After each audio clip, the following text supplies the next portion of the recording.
Yan, dito kami ngayon sa Pinatubo. Trail kami. Tinesting namin yung bago naming comms, Sena E30.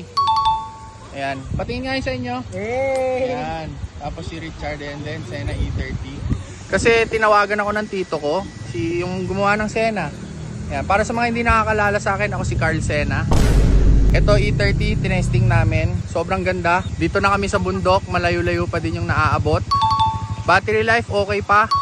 Make up kami sa base ng 6:30, 7 o'clock. Walang patayan. Talagang tinitesting namin hanggang saan siya. Boy na boy pa.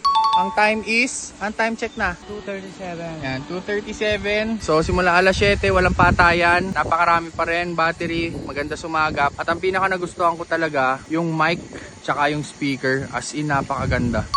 Yung speaker niya. Yung paghingal nyo, dinig na dinig ko eh. Sabi ni Richard eh. So yan, sa mga gusto mag-upgrade ng comms device or bibili pa lang, kung kayo may budget, pwede nyo i-try to. Sena E30.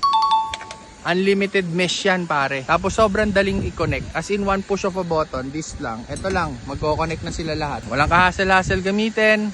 Matagal yung battery life. Dan lutong ng speaker, ang ganda ng mic, ganda ng noise cancellation. Wala, ano lang. Just to share kung ano yung naging experience namin. Kung gusto nyo, bili kayo dyan sa baba. Ingat kayo lagi.